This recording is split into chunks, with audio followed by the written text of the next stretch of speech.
Here we are, we're human beings, in this extraordinarily wonderful world. We wake up and find ourselves in an environment which we seem determined to destroy. We find ourselves involved in a lifelong search for meaning, and we ask, is this world, beautiful, wonderful as it is, really all that there is? Or is there an invisible dimension which alone can lend purpose and meaning to life? It was on such a lifelong search for meaning that I came across the work of that remarkable individual who lived in the early years of this century, Rudolf Steiner. And we would like to speak about him and about some of the many contributions which have arisen from his spiritual scientific life work. Come, join us.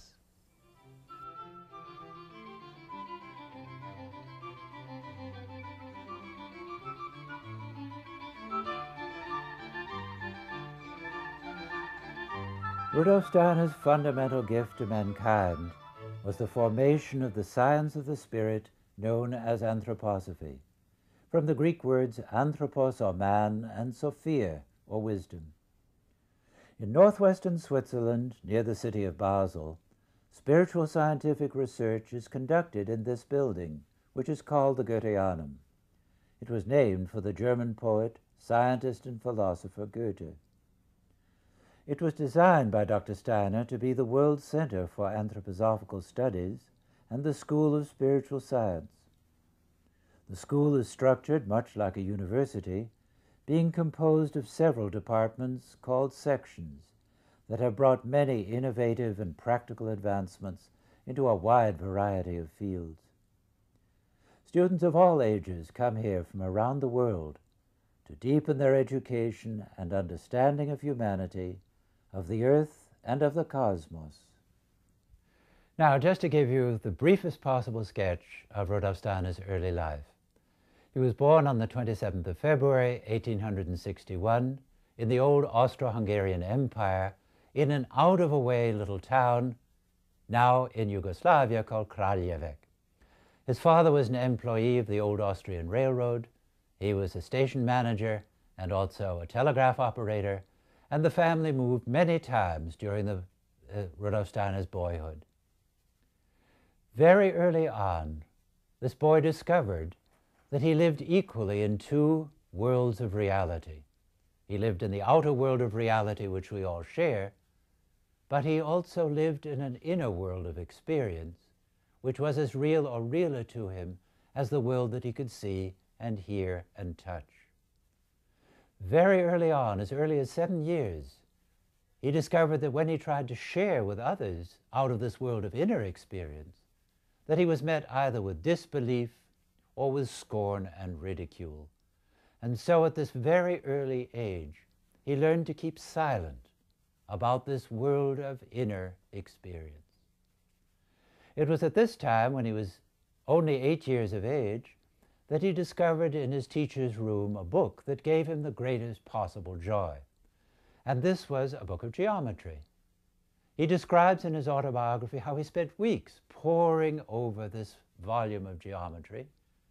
And he said this gave him the confidence that there was in fact a realm of human experience which was accessible only to human thought, not to outer sense perception, but which was accepted as real. His father wanted him to be an engineer and therefore sent him into the neighboring town of Wiener Neustadt at the age of 11. And there he pursued a scientific career, studying mathematics, chemistry, physics, and biology.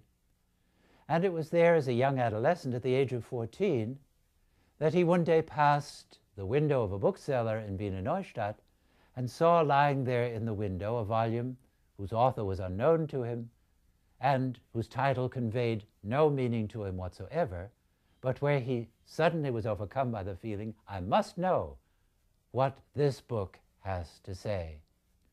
And so he spent the next week saving his hard-earned pennies, which he was earning at this time already to supplement the family income by tutoring boys of his own age or younger, helping them through their examination, and thereby gaining invaluable educational experience. He saved up his pennies and bought the book, and then discovered that the best way to use his time in his history lessons was to take the volume of Immanuel Kant to pieces and to interleave it into his history text, because his history teacher was simply recapitulating in his lectures what was already in the book, and that he could study at home. So although he looked like a serious history student at that moment to the teacher, he was actually absorbed, sometimes reading and rereading the same page 20 times over to understand and to be able to think in his own way the thoughts which he found expressed in this volume. The young Rudolf Steiner at this age hadn't the faintest idea that he was destined then, as a mature philosopher, to refute Kant, the great philosopher of the 19th century, who had proclaimed that there are absolute limits to human knowledge. Indeed, Steiner's view was quite the opposite, and led him to a new and deeper approach to education. Waldorf education, which comes out of Steiner's philosophy and his view of the human being, is of course very different from the materialistic one. So two views are extraordinarily prevalent all over the world today when you ask the question, what is a human being? And some people will say, well, a human being is nothing very much more than a highly developed animal. And another view, which is equally prevalent and equally, I think, destructive, is, well, the human being isn't much more than some sort of machine. And we feel in Waldorf education that neither of these answers really meets the true dignity of the human being. So that every human being, whether adult or child, has something in him, has something in her, which is absolutely unique. And we'd like to call that, for the moment, the individuality. And this individuality is born, of course, into a body at birth, goes through a certain development, and gradually that entity, that individuality, becomes more and more himself or herself. And what we're concerned with in education is, how can we help that individuality to really become himself or herself, that the full potential which is in this being, in this soul, can really come to expression. And that means that the whole task of education is one of awakening. It's not a question of putting in. And it's interesting how Herodotus, the great Greek historian, put it already in a rather delightful way, I think. Education is not to fill a bucket. Education is to kindle a fire. So if we can fire, if we can spark the child's interest, the student's interest, then he or she will learn out of his own forces and want to explore and discover, because every child loves learning and discovering and exploring the world. So then the only question remains is, how do you do that? And do you do that in such a way that the person, the child, the student, can awaken these faculties gradually, stage by stage? We look at the child as an evolving human being who grows through many different stages of development. And so it's our task to find the approach to the child that fits that stage of development. So that if we look at the young child who lives in movement, who's very natural in the world of movement, then we have to approach the whole world through movement. And then when the children come into the elementary school, they live very much in their feeling life. And so the task of the teacher is to present the world, the subjects of the world, through feelings, through sadness and happiness and joy and sorrow, and to evoke in the children a connection with the subjects of the world. And then as they move into the upper elementary grades and into the high school, the children approach the world through their thinking. And so now, based on all that earlier richness that has been given to the children, now they begin to analyze, interpret, and to come to understand through their thinking. And then, after puberty, it's a tremendous thing if the youngster can begin to feel, I can learn to find the truth. But truth is not a package. Truth is a process. And gradually, out of now these more individual forces that are at his or her disposal, to really begin to find, to seek, Yes, to discover the world and also to discover oneself. It's always wonderful to talk to graduates of the Waldorf schools and to find out about their experiences after they leave the schools. Very often when they're at school, they're ready to get out, they're seniors, they're graduating, and they want to experience the whole world. But then when they have been in the university and they come back, they tell us that they have come to realize that they had a special education and that they think differently from many of their friends. And when we ask, well, how do you think differently? They say that, first of all, they always know a little bit about everything they're learning. They have a context in which to put it in. And even more than that, that they realize that learning is all integrated. And they have learned for the sake of learning. And their joy in learning and their understanding of the world as an entirety is something that they don't find their friends have. And they're very grateful for it. Often students will say, I knew I was going to go to medical school, and I told you I didn't have to learn history, and now I've decided I don't want to be a doctor, and I'm so grateful that I had history. Or why did I have to take history of music? And they get out into the big world and realize what a gift they've had. And so the fact that the curriculum is not an elective smorgasbord, but something that all students experience, becomes for them a great treasure. We rejoin the young Rudolf Steiner as he too had just graduated from high school.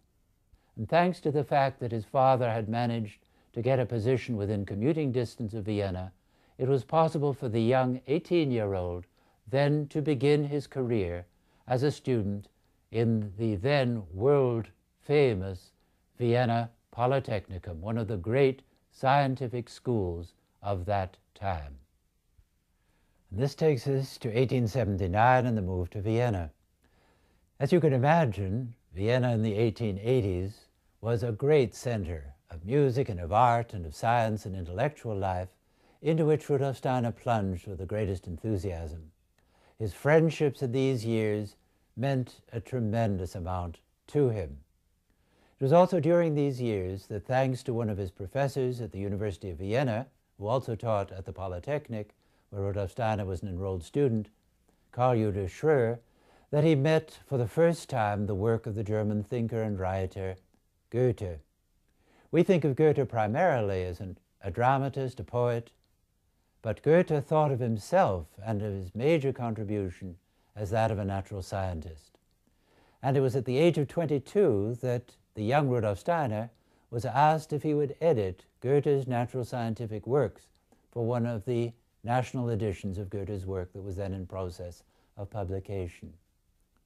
It was thanks to the recognition which he won for this work with Goethe that then at the end of the 80s he received the honor of being invited to the center of all Goethe research to the Goethe-Schiller archives in Goethe's native city of Weimar, where he moved then in 1890. Here he was asked to edit all of Goethe's natural scientific works, of which he had edited a number in Vienna. It was also during these Weimar years that he took his doctorate of philosophy at the University of Rostock and published his dissertation under the title Truth and Science. The Goetheanistic approach to natural scientific investigation was to become part of the very foundation of anthroposophy.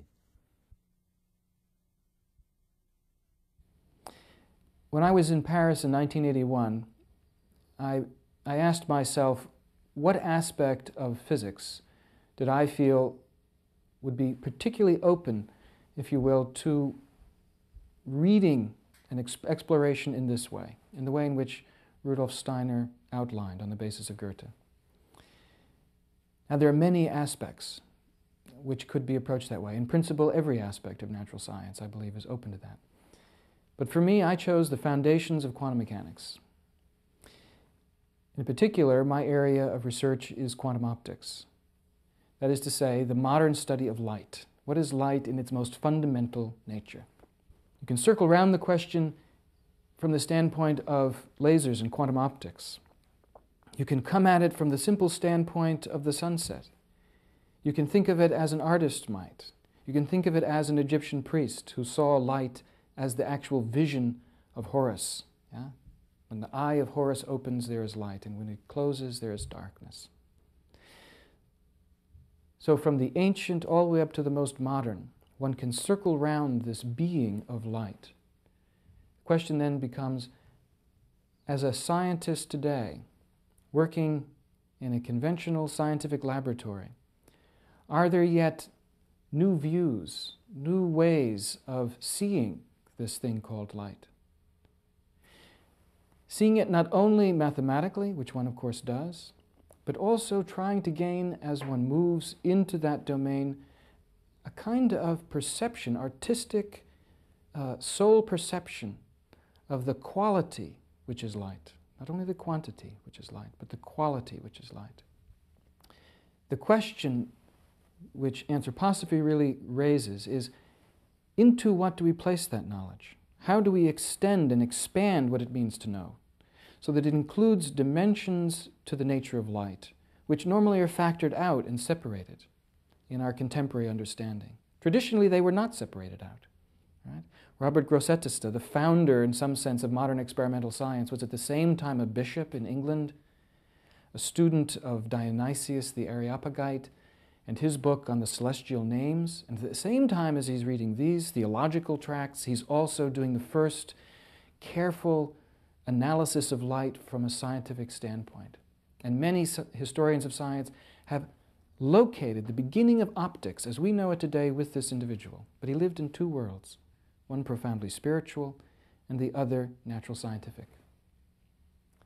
We have separated those worlds, and I think it is time for a rapprochement. A rapprochement which doesn't sacrifice the objectivity of science for some kind of vague mysticism of light, but actually brings the same clarity, the same scientific spirit, if you will, but brings it with modesty and with a kind of artistic touch into the world of natural phenomena, in the case of light, to the rainbow, to the sunset, and to laser light.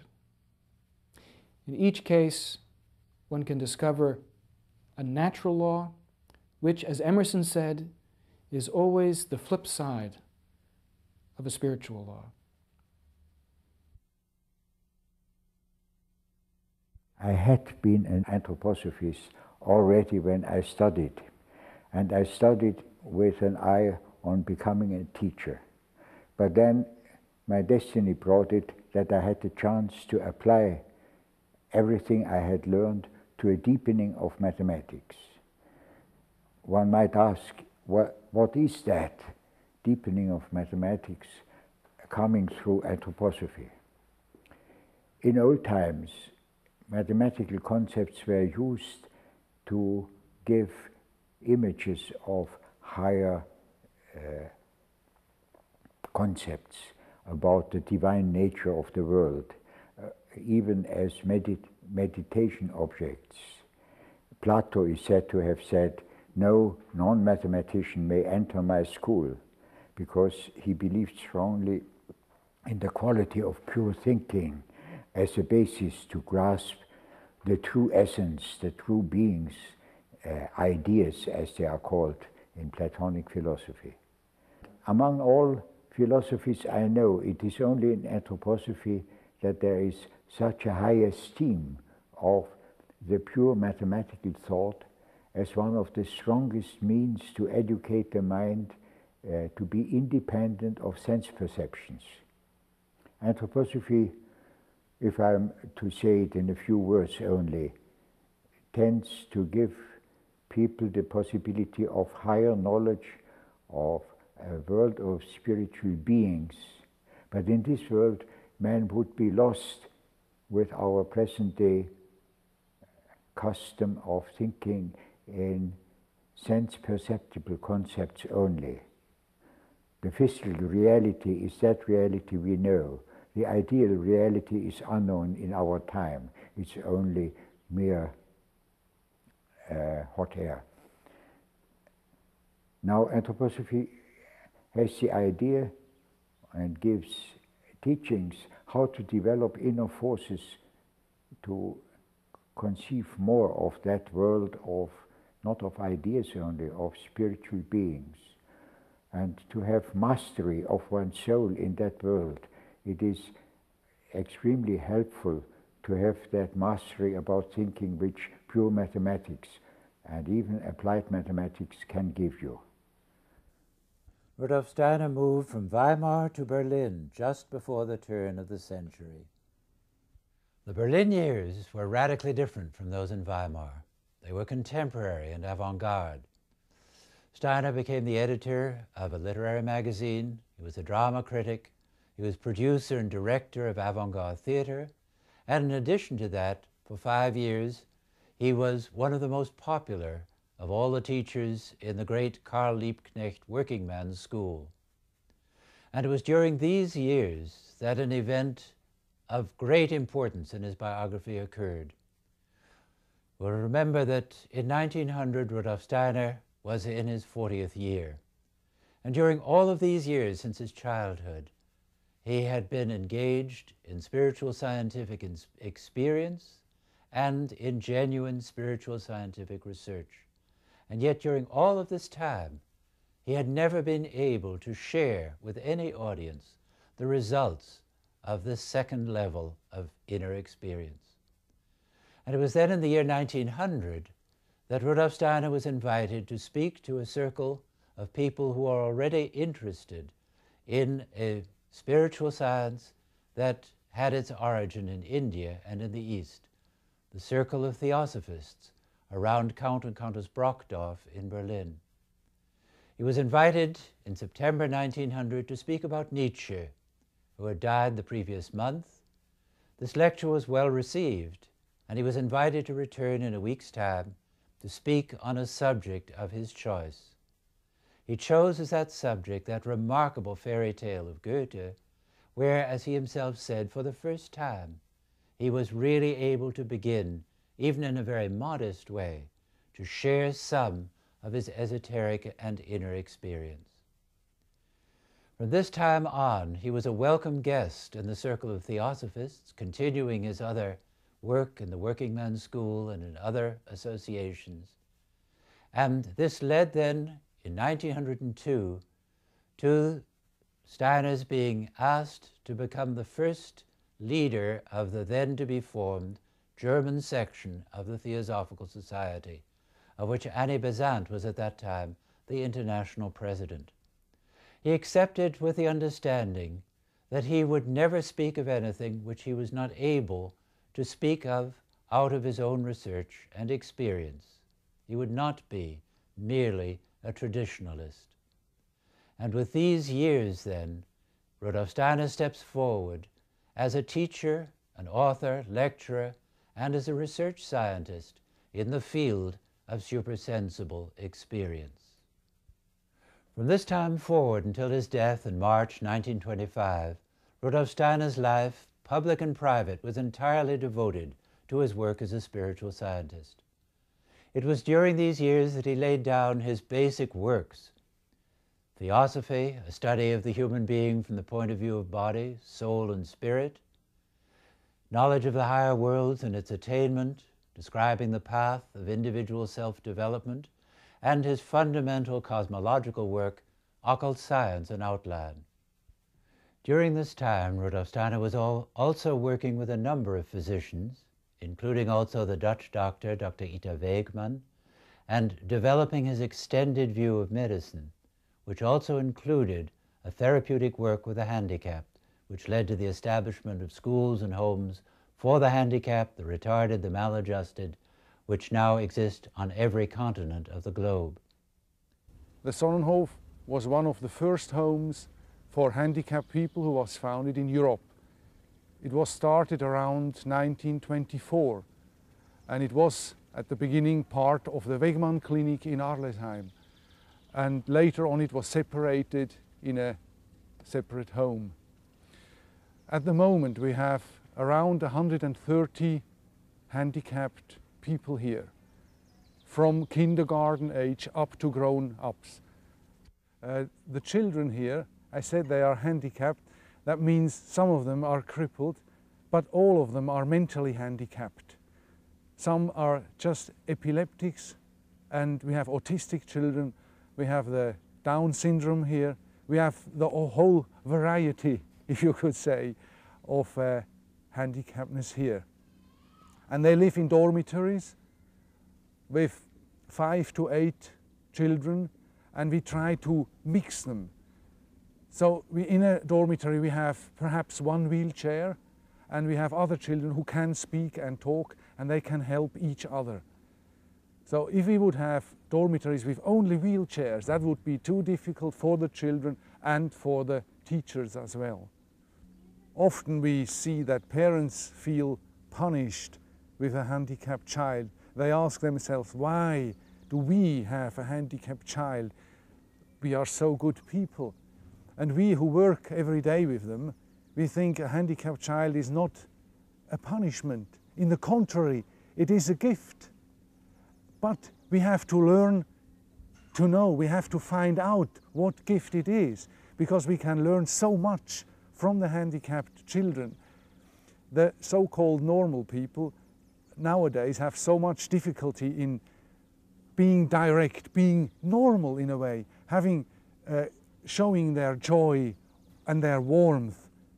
The handicapped is in a way so simple and can't hide it, and just brings the warmth and the love. And for us to experience this is a great gift, and to work with them every day. This is one side of our work. The other side is that we know that we have more than one life, and our next life is based on this life, on what we do now here.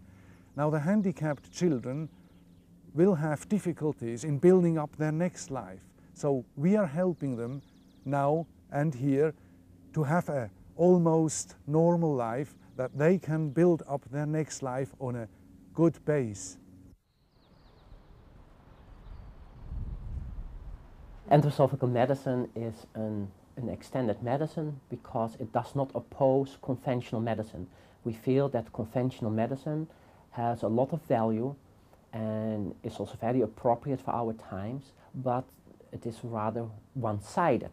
So conventional medicine has a lot to offer in, let's say, in trauma, in surgery, and in new tools for diagnostics, but it does not really, let's say, deal with life as such, life as itself. And so the approach of conventional medicine, which is very much based in the natural sciences, is, yeah, in our opinion, one-sided. And what we want to add in anthroposophical medicine is a way of dealing with life, and also see that health and disease are the different sides of one coin, that health and disease are both actually natural processes. And by studying also a disease process to get an understanding of what a disease process is, and therefore also finding the right answer. So I do a lot of clinical research. That means that we test out investigational drugs in people who are infected with the AIDS virus, with HIV, who have an HIV infection. And I'm also in the midst of applying for a formal, let's say, approval of the FDA to do a study, a clinical trial with Iscador, which is an anthroposophical medication which has been used over the last couple of decades, especially in Europe, in anti-cancer therapies. But together with Professor Quadja from the University of California in Los Angeles, we are researching the effect of the unfermented Iscador on HIV infection. And the preliminary results are very promising. As a professor of pediatrics, I have to teach conventional medicine, but it is so important that this is taught in a way that the students learn the special responsibility we have towards our children, that we look at the child with devotion, that we really understand about the child development, how the individual here is going to incarnate into this body. And if we don't have this in mind, we will not teach pediatrics in a way that it can be practiced later on in life of those young doctors. I think it is very important that we have the right way of thinking around a child, even if we teach conventional medicine or conventional pediatrics. It makes a big difference the way the doctor handles a child. The child should never be an object of demonstration.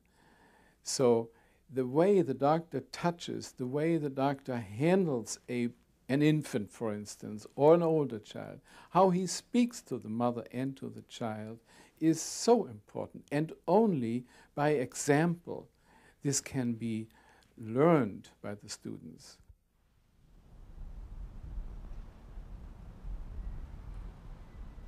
This whole question of cause and effect, one can also look at at a different question in medicine and in medical science.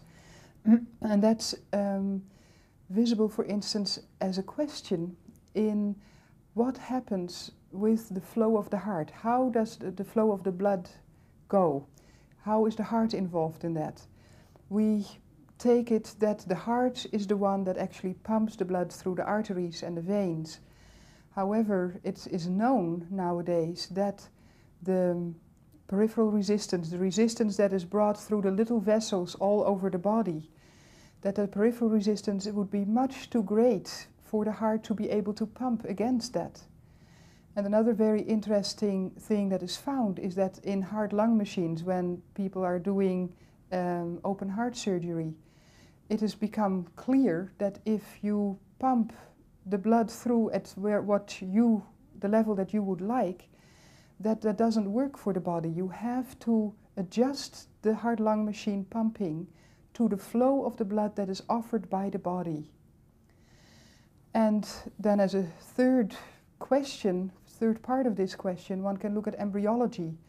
In the chicken embryo it's very clear, but also in the human embryology it's clear that the flow of the blood is there before the heart is there. And so the question becomes then, if the heart is not pumping the blood, how does the blood flow? If it's not possible for the heart to do that, how does the blood flow? And it is these questions that in anthroposophical medicine one can try to think about. One can get tools to learn to think about these. But it's also very clear that we cannot stay with our normal way of thinking and only our sense impressions in that way. And the wonderful thing is that when you work with anthroposophical medicine in this way, that you learn to see also that the human being is part of the environment around him, that we have something to do with the animals, with the plants, with the minerals around us, and that what we have to do with them becomes then a possibility for a remedy. And so one can then also find in the illnesses that we find in human beings, one can find in the world around us medications or substances that can become medications.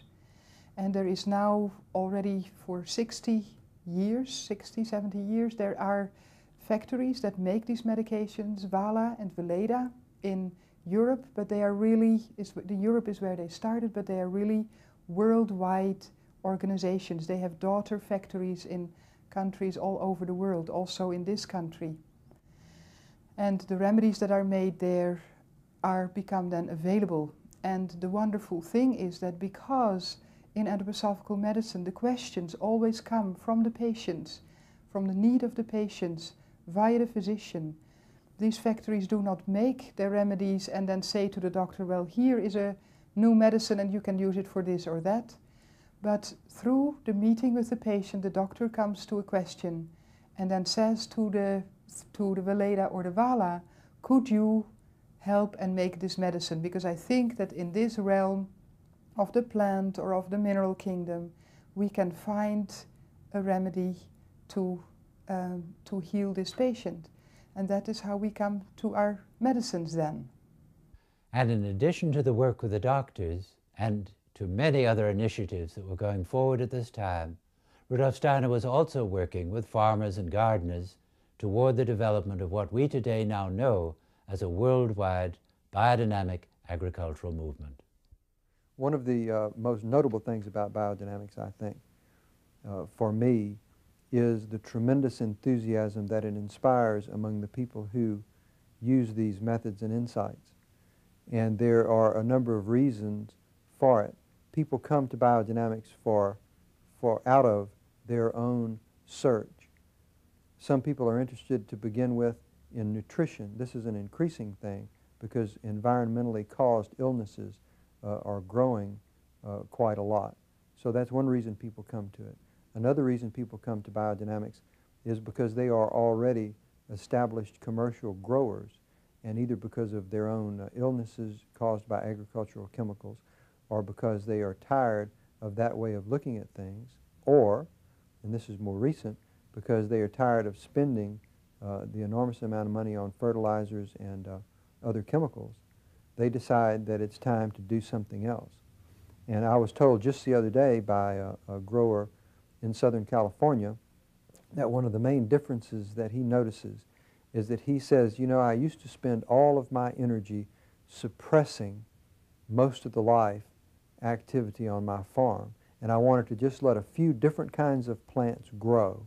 I wanted to let there just be a few different kind of insects there, and I had to chemically suppress all the rest. So there was a tremendous battle going on, and I didn't realize until I stopped doing that and tried to take a more holistic approach and develop a balance within my farm between the various forms of life there, that I realized what a tremendous inner stress I had been under, always having to act out of a certain kind of sort of warfare of suppression.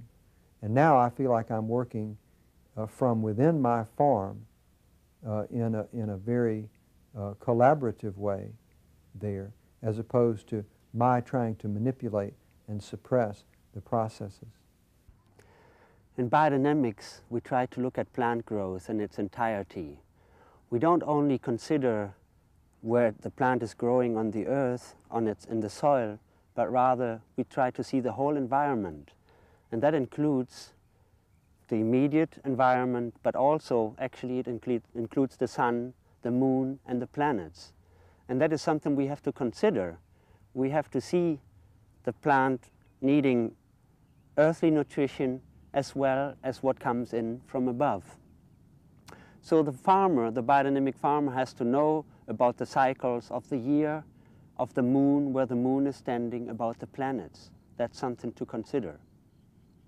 Now, how can we grow healthy food? How should food be that it can nourish us in the best way?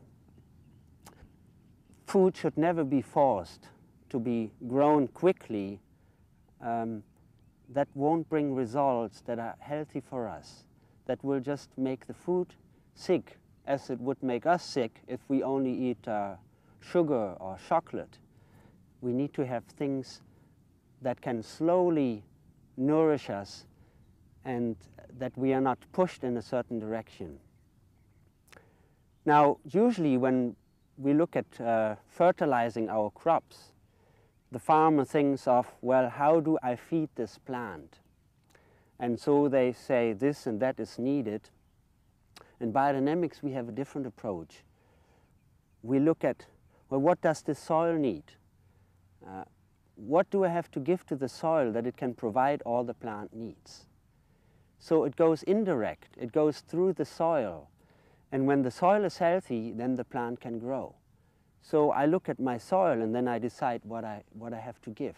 I also look, what will this plant need? Will it have to grow fast? Does it need fresher manure or older? And that is what I will provide. Now we mostly fertilize with compost.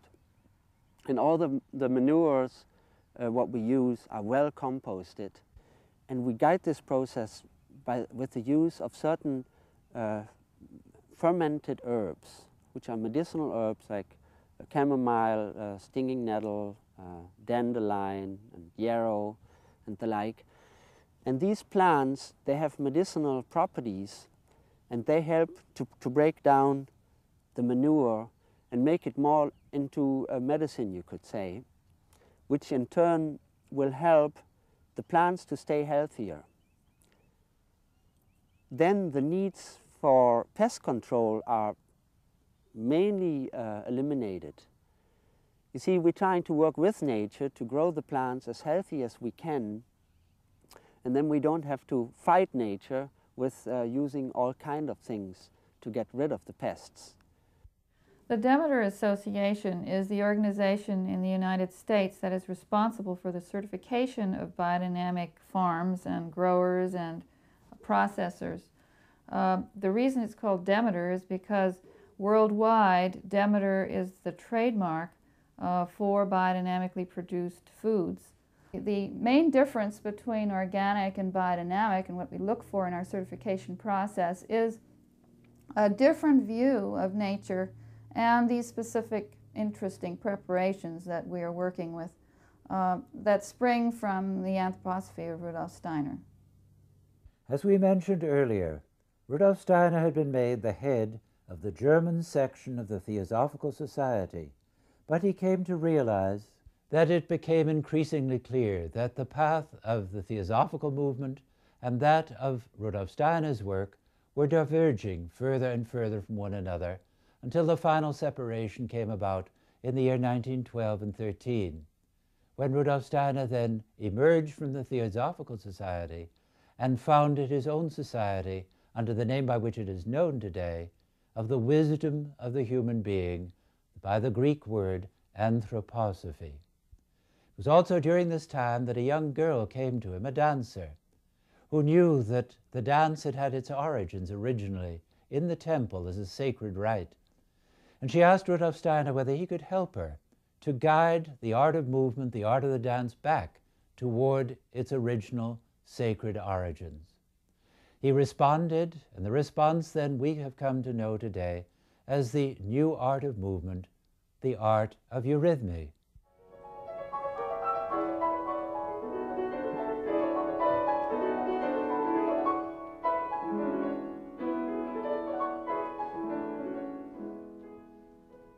Now one may ask the question, what is the difference between eurythmy and dance? The similarity is that we both use the human body as an instrument. The difference is that the movements are not contrived. They are totally out of the music. We have a piece of composition, a Beethoven for instance. We have to do what Beethoven wanted us to do, just as the pianist cannot play other notes when he plays a Beethoven sonata. So the eurythmist has to adhere completely to the laws of the composition, and then we have the Beethoven. It is really a stepping into the laws of the composition. That is what the eurythmy does. And in that, one may think, oh, one is very confined, but in actual fact, that is not so. The laws are incredibly vast and generous. As I understand it, Rudolf Steiner saw eurythmy as standing between mime on the one hand and dance on the other hand. Dance, he felt, was more an expression of the human will as an emphasis, and mime more as an expression of human thought life as an art form. And eurythmy he saw as coming from the rhythmic system, from the human heart in a more direct way. In dance, for example, the center of movement is generally below the solar plexus, in the weight center of the human being.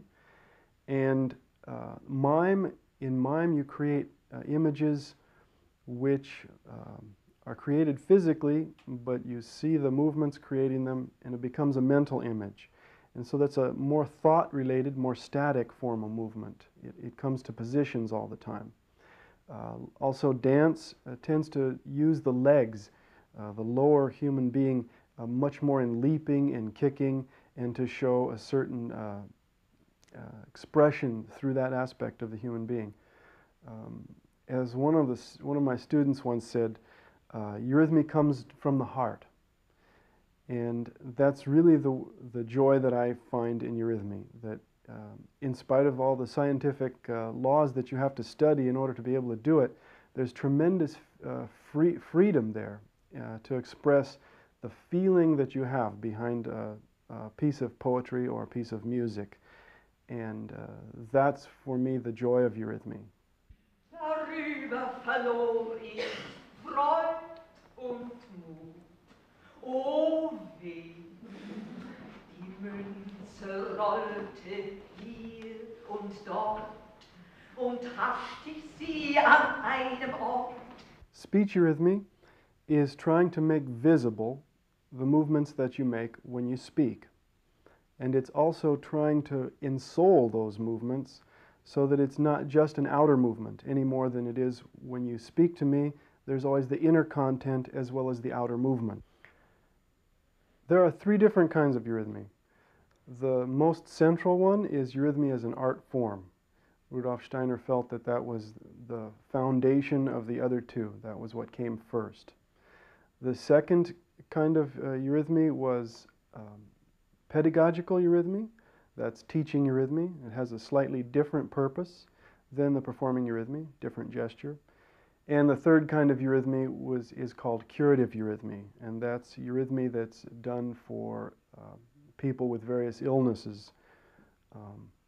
And it's quite common in Europe. It's not so well known in the United States. Now the gestures are different. Performing eurythmy wants to speak directly from the eurythmist forward to the audience. In curative eurythmy, you want to do the movements in such a way that they react back on your own organism in a healing way. And pedagogical eurythmy is somehow between those two, because the main goal, of course, is not to produce performers necessarily, but to have a pedagogical effect on the developing children. That is to help them in their development and their growth as individuals, and so that they bring whatever gifts that they have to fruition, to flower somehow. So you're not necessarily disappointed if you have some students in the class who are having a difficult time in eurythmy. But likewise, the goal is not to make the teacher look good with a great performance, but yet the students should show their work to their parents and to their classmates and their teachers, because it is an art form, just as painting or drawing is an art form. But it's the process rather than the product that's the main goal in the teaching work. It was also the artistic work, the work with the dramas, the work with the arts, that called for the need for a building which could house in an appropriate and beautiful way the work that was being developed within the movement itself. At first this was to have been designed and built in the city of Munich, but when that proved to be unpractical, land was offered to Rudolf Steiner in the northwest corner of Switzerland, in Dornach, where in September of 1913, less than a year before the outbreak of the First World War, the cornerstone for a most remarkable structure, for which Rudolf Steiner was to be the architect-designer, was laid. This building was indeed a most remarkable structure. It consisted of two domes of unequal size which intersected one another. The interior of both domes were carved in many different woods, and the interior of the domes themselves were painted in flowing colors, depicting the evolution of humanity and of the earth. This building was under construction for 10 years. During that time, men and women from 17 different nations worked side by side on its construction, along with a paid Swiss workman. Many times the great guns sounded back and forth across the Rhine as they dueled between the French and the German lines. And many of the people who worked together as volunteers on this building, as sculptors, as painters, as helpers in one way or another, they had to say goodbye to each other in order to go off to fight in opposing armies.